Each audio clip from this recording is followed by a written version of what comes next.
किस बात का है इसमें? लेकिन मैं फिर भी आपसे कहूंगा, मेरी उम्र में क्या होता है, जैसे मुझे कोई फोन करे कि मैं आपसे बहुत नाराज हूं, तो मैं कहता हूं अच्छा ठीक है, कल बात करेंगे।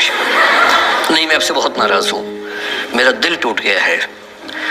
मैं कहता हूं देखो मुझे नींद आ रही है अभी, let me sleep, we will talk tomorrow. You just do one thing, write down all the points and we will discuss in the morning. When I come to office, you come to my cabin and we will discuss. Don't worry, I'll find out the solution for you. कह रहे हैं आप कैसी बात कर रहे हैं, मैं न सो पा रहा हूँ न मैं जाग पा रहा हूँ। तो मैंने कहा दैट इज योर प्रॉब्लम। मैं तो सो भी रहा हूँ जाके, ये तो कोई दिक्कत नहीं हुई भाई। तो मैं तो ऐसा हो चुका हूँ कि दुनिया में कुछ भी हो जाए मुझे टाइम पे नींद आ जाती है, कुछ भी हो जाए। मतलब एक आध, अब जैसे मेरी माता जी की मृत्यु हुई तो मुझे नींद नहीं आई कुछ दिनों तक, ठीक बात है, नहीं आनी चाहिए उस समय, तब भी आ गई तो फिर इंसान और पत्थर में क्या अंतर बचा, सीधी सी बात है। But keeping aside those rare instances, कोई कुछ भी कर ले हमें तो बढ़िया नींद आती है।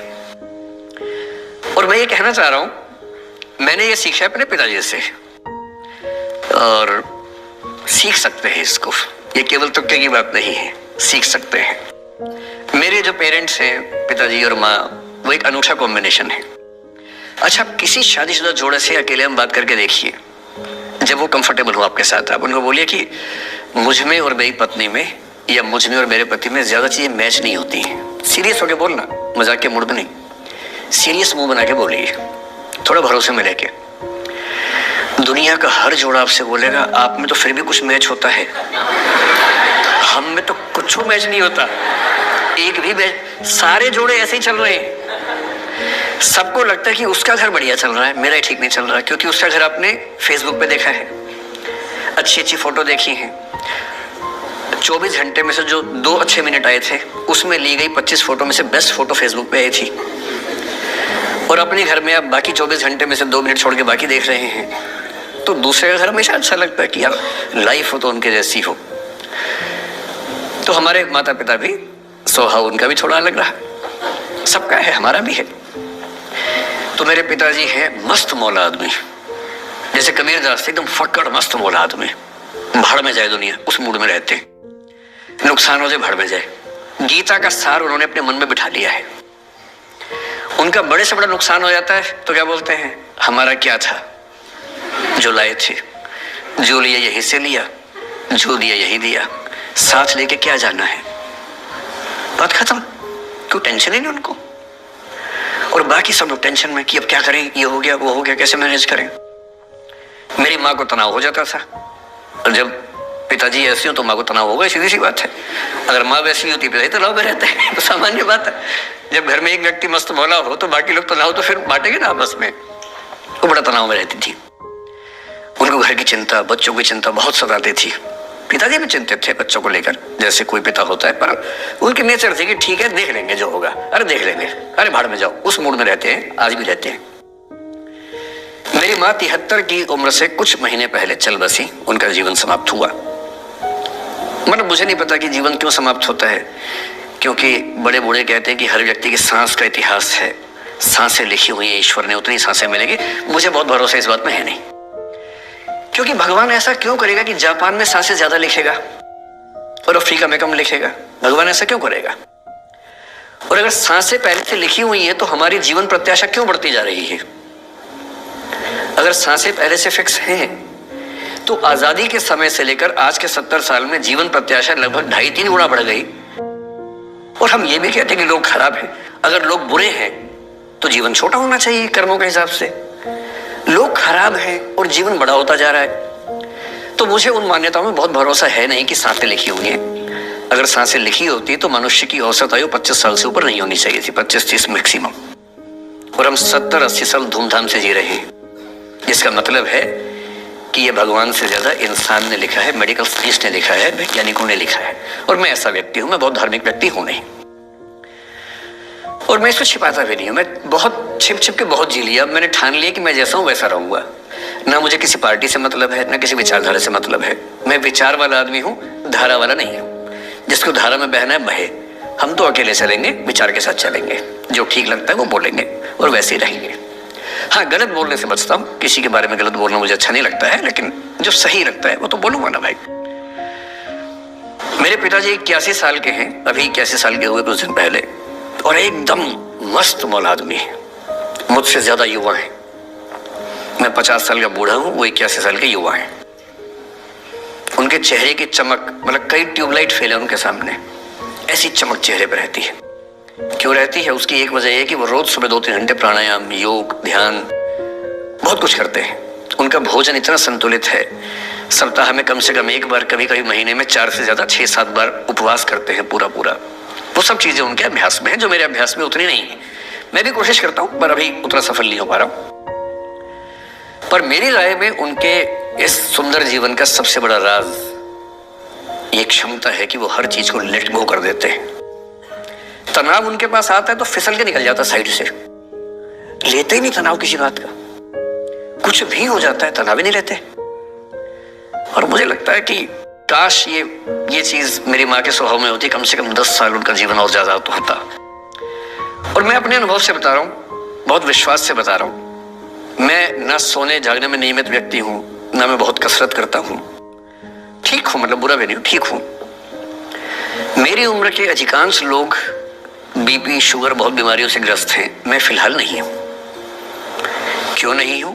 मेरे पास इसका उत्तर एक ही है, मैं लोड लेता नहीं किसी बात का, दबाव लेता नहीं, तनाव लेता नहीं।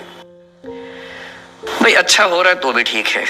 जब मैं सफल, जैसे मैं 3 साल में पिछले काफी सफल हो गया, जितना मुझे नहीं होना चाहिए था, मैं तो कैसे हो गया हूं सफल। अगर मैं सफल हो गया तो मैं इस बात का लोड भी नहीं ले रहा कि मैं सफल क्यों हो गया। अरे हो गया तो कैसे हो गया, कई लोग हो जाते हैं, हम भी हो गए, ऐसा क्या है।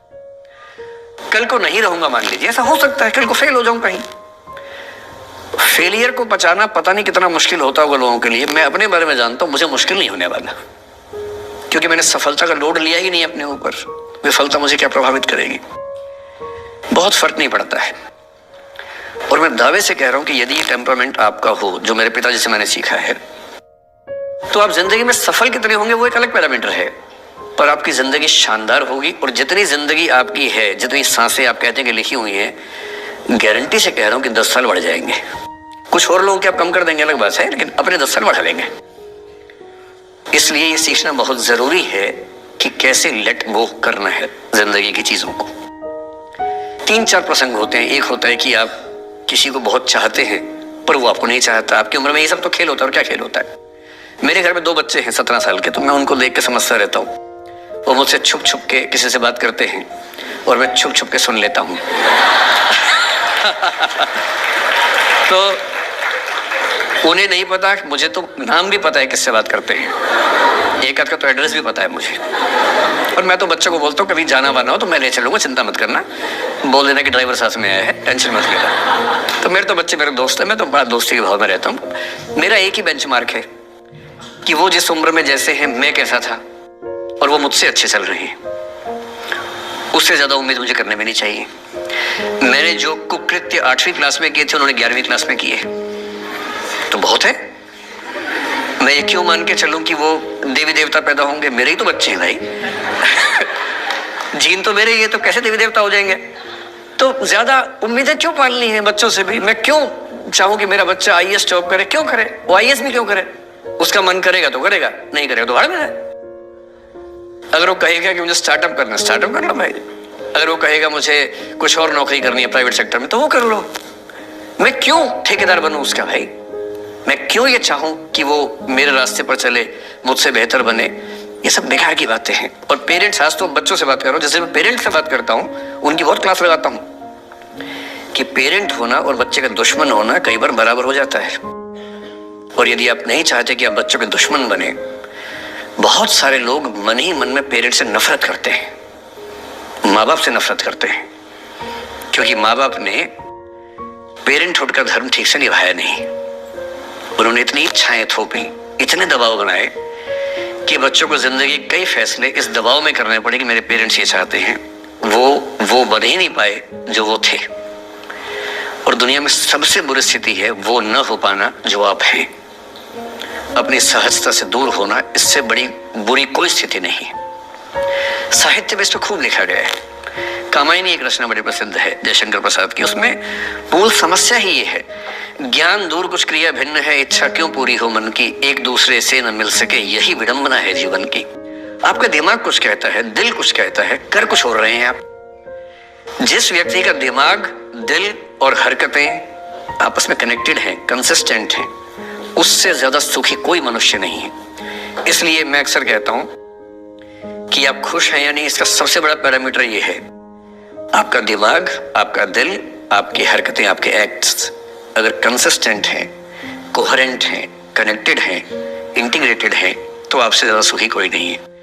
और यदि आप पूरी जिंदगी केवल निभाने में खर्च कर देते हैं तो ठीक है, दुनिया की निगाह में आप सफल होंगे, पर किस दिन खबर आ सकती है कि अच्छे आदमी थे, नहीं झेल पाए, अंत में दिल का दौरा पड़ जाता है, बीपी हो जाता है, डायबिटीज हो जाता है। बच्चे बोलते हैं कि डायबिटीज चीनी खाने से होता है, बेकार बात है, डायबिटीज स्ट्रेस से होता है। डायबिटीज होने के बाद चीनी खाना मना है, चीनी खाने से आज से किसी को डायबिटीज नहीं हुआ है। डायबिटीज केवल तनाव से होता है। तनाव पहले ही दुनिया में इतने सारे हैं, नौकरी के तनाव, कितने झंझट दुनिया में है, उसके ऊपर से अपने स्वभाव से दूर होने का तनाव, कितना बड़ा तनाव है, क्यों पालना चाहिए। तो मैं कुछ सूत्रों में आपको बात बताता हूं। इस उम्र में आप कितना उसको फॉलो कर पाएंगे मुझे नहीं पता, लेकिन कोशिश करेंगे तो कुछ तो फायदा हुआ ही। पहला सूत्र मेरा आप लोगों के लिए यह है कि जब आप किसी को पसंद करें और वो आपको पसंद ना करे तो टेंशन नहीं लेनी है, तेजाब तो नहीं उठाना है।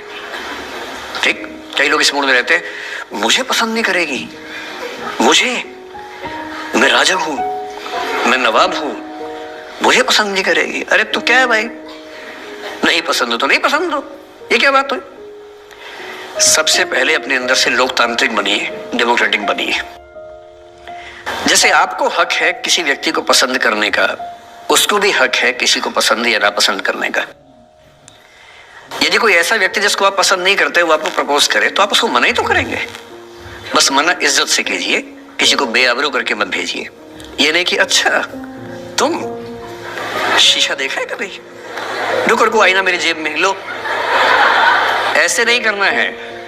बड़े बेआबरू होकर तेरे कूचे से हम निकले, वो वाला भाव जो